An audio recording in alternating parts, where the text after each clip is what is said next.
Hi friends, போன எபிசோட்ல வீட்டோட பொறுப்பை செந்தில்கிட்ட கொடுத்த ஜெயா இதுல அப்செட் ஆகி போன திவ்யாவோட அம்மாவும் திவ்யாவும் வீட்டுக்கு வெளியில நின்று டென்ஷனா இருக்கிறாங்க. அதாவது இனிமேல் நம்ம எப்படி காசு வாங்குறது, எப்படி நம்ம செலவை ஓட்டுறது அப்படின்னு. ஸோ அவங்க எப்படி குழம்பிட்டு இருக்க போக ஜனனி வீட்டுக்கு வெளியில வர்றாங்க. வீட்டுக்கு வெளியில வந்து திவ்யா கிட்டையும் அவங்க அம்மா கிட்டையும் அம்மா அத்தா ரேஷன் கார்டு கேட்கறாங்க அப்படிங்கிறாங்க. எதுக்கடி எங்க பேரெல்லாம் நீக்குவா அப்படின்னு ஜெயாவோட அம்மா கேட்க, இல்லம்மா அத்தானோட பேரை குடும்ப தலைவரா போடுறதுக்கு அப்படின்னு சொல்றாங்க. ஸோ இன்னைக்கு நடந்த சம்பவத்தை பத்தி ஜனனியோட கருத்து கேட்கறாங்க. கருத்து சொல்றாங்க ஜனனி. ஜனனி என்ன சொல்றாங்கன்னா, எனக்கும் அது பிடிக்கலதான், இருந்தாலும் அத்தான் பொறுப்பேற்றது எனக்கு சந்தோஷம் தான் அப்படின்னு சொல்றாங்க. ஸோ இதுல இருந்து திவ்யாவோட அம்மாவும் திவ்யாவும் குழம்புறாங்க, இவன் நல்லவளா இல்ல கெட்டவளா அப்படின்னு. உடனே திவ்யா இவன் நல்ல கெட்டவ அப்படின்னு சொல்லி முடிக்கிறாங்க.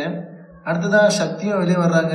அம்மா ரேஷன் கார்டு எங்க வச்சிங்க அப்படின்னு கேட்க, அவங்க அம்மாவும் காண்டாகி போய் சக்திகிட்ட சொல்றாங்க, ஏண்டி அத்தான் பண்ணது நல்லதா கெட்டதா அப்படின்னு கேட்கவும், அத்தான் பண்ணது நல்லதுதாம்மா அப்படின்னு சொல்ல, ஏண்டி நல்லது எப்படி சொல்ற அப்படின்னு கேட்கவும், ஆமா அக்கா தான் 1008 கேள்வி கேட்பாங்க, அத்தான்ட்ட இனி என்ன சொன்னாலும் அத்தான் காசு தந்துருவாங்களே அப்படின்னு சொல்லி சக்தி சொல்ல அவங்க அம்மா டென்ஷன் ஆகுறாங்க. ஸோ கடைசியில் ஒரு வழியா ரேஷன் கார்டு பீரோவில் இருக்குன்னு சொல்லிக்கிறாங்க. ஸோ இதோட அந்த சீன் முடியுது. ஆனால் அதுக்கப்புறம் பார்த்தீங்கன்னா திவ்யாவும் அவங்க அம்மாவும் ஜெயாவையும் செந்திலையும் எப்படியாவது பிரிக்கணும் அப்படின்னு பிளான் போடுறாங்க. ஸோ அடுத்ததா செந்தில் ஜெயா 2 பேரும் மீட் பண்ணிக்கிறாங்க.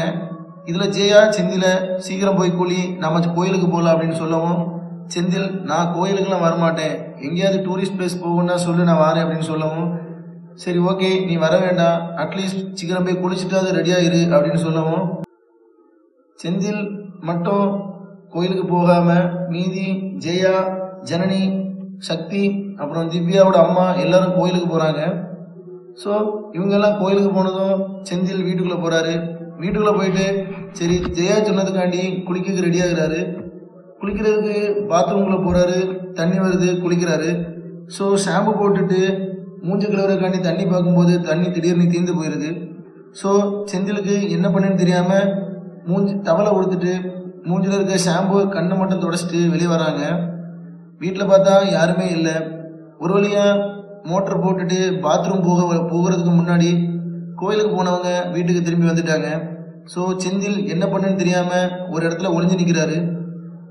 ஏற்கனவே திவ்யாவோட அம்மா, அதாவது ஜெயாவோட அம்மா செந்தில முன்னாடி ஒருக்கா திட்டினாங்க, இப்படி பொண்ணுங்க இருக்கும்போது இப்படிட்டு அரைகுறை துணியோடி வெளியே சுத்தக்கூடாது, அடக்கொடக்கமாக இருக்கணும் அப்படின்னு சொல்லி ஏற்கனவே ஒரு தடவை திட்டிருந்தது செந்திலுக்கு ஞாபகம் வந்துச்சு. ஸோ அதனால செந்தில் ஹால் ரூம்ல ஒளிஞ்சு நிற்கிறாங்க. அதாவது எல்லாருமே ஹாலில் தான் இருக்கிறாங்க. ஸோ இவங்களை எப்படியாவது டைவெர்ட் பண்ண வேணும், அப்போதான் நான் பாத்ரூம் போக முடியும் அப்படின்னு முடிவு பண்ணி, அதாவது பின்பக்க வாசலோடி வீட்டுக்கு முன்னாடி போய் முன்னாடி இருந்த டியூப்லைட்டை ஒரு கல் எடுத்து உடைக்கிறாங்க.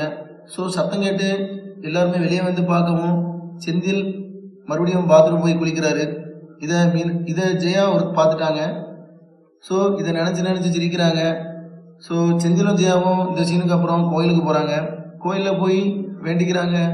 வழக்கமாக பூஜாரி கேட்குறாங்க யாருக்கு பேருக்கு அர்ச்சனை பண்ணோம் அப்படின்னு சொல்லிட்டு. ஸோ இந்த வட்டம் கொஞ்சம் டிஃப்ரெண்ட்டாக உங்களுக்கு யார் ரொம்ப நாள் வாழணுமோ அவங்க பேர் எழுதி கொடுங்க அப்படின்னு சொல்லி ஜெயாவட்டன் செந்தில்ட்டையும் கேட்குறாங்க. செந்திலும் ஜெயாவும் எழுதி கொடுக்குறாங்க. பட் ஆஸ் யூஸ்வலாக இதில் கொஞ்சம் டிஃப்ரெண்ட் வச்சுக்கிறாங்க. ஜெயா வந்து செந்தில் பேரையும் செந்தில் வந்து அவங்க அம்மா பேரையும் எழுதி கொடுக்குறாங்க. ஸோ பூஜை முடிஞ்சதும் அந்த பேப்பரை வாங்கி பார்க்குறாங்க 2 பேரும். ஸோ செந்தில் அவங்க அம்மா பேரை எழுதியிருக்காங்க. ஸோ இதை பார்த்து ஜெயா ஏண்டா அப்படின்னு கேட்க, எனக்கு அம்மா ரொம்ப பிடிக்கும் அதனால அம்மா பேர் எழுதுனேன் அப்படின்னு சொல்லவும், ஜெயா மட்டும் செந்தில் பேர் எழுதிக்கிறாங்க. செந்தில் இதை பார்த்து எதுக்கு என் பேர் எழுதுனேன், உங்கள் அம்மா பேர் எழுத வேண்டியதுனே அப்படின்னு கேட்குறாங்க. அதுக்கு என் கூட இருக்கவங்க நல்லா இருந்தால் போதும், நானும் ரொம்ப நாள் வருப்பேன், அதனால தான் உன் பேர் எழுதுனேன், உனக்கு எங்கள் வீட்டில் ரொம்ப பொறுப்பு இருக்குது, ஸோ நீ ரொம்ப சந்தோஷமாக இருந்தா நான் சந்தோஷமாக இருப்பேன், அது மட்டும் இல்லாமல் 2 குடும்பமும் சந்தோஷமாக இருக்கும் அப்படின்னு சொல்லிக்கிறாங்க. ஸோ இன்னைக்குள்ள எபிசோடு இவ்வளோ தான். ஸோ அடுத்த எபிசோடில் என்ன நடக்குது அப்படின்னா, செந்திலுக்கு தோசையை கரிச்சு கொடுக்குறாங்க. 2 தோசையும் கரிஞ்சு போயிருக்குது. ஸோ அதுக்கப்புறம் பார்த்தீங்கன்னா செந்திலுக்கு கமல் ஜனனிக்கு கல்யாணம் நடக்காது அப்படின்னு சொல்லி திவ்யா எல்லாருக்கும் முன்னாடியும் ஜனனிட்ட சொல்றாங்க. இதை பார்த்து டென்ஷன் ஆகுறாங்க. ஸோ நான் கடைசி சொன்ன 2 நிமிஷம் இனி அடுத்த ஒரு எபிசோட்ல நடக்குது.